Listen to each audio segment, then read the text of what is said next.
Merci, Monsieur le Président. Merci, Madame la Directrice générale.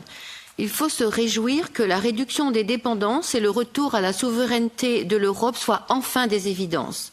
Dommage qu'il ait fallu pour certains attendre le choc du Covid, de même que la guerre en Ukraine, pour critiquer les dérives de la mondialisation qui favorisent les délocalisations à bas coût.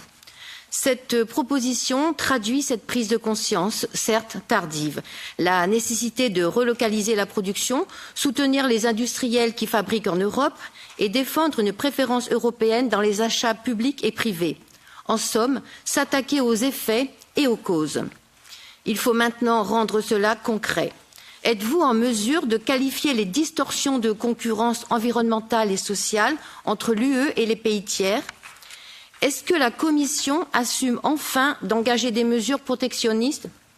Nos concurrents asiatiques ne se privent pas de distribuer des subventions publiques, eux qui bénéficient en plus de coûts réglementaires énergétiques et de matières premières plus bas. Ce n'est pas une nouveauté. Les pays n'ont ni les mêmes marchés nationaux, ni les mêmes intérêts. Cela tient entre autres à leur dimension et les spécificités de leur système de santé. Et ce n'est pas là non plus une nouveauté. Nous ne faisons pas partie de ceux qui critiquent le manque d'ambition du texte pour des raisons de compétence et de stabilité de nos systèmes de santé.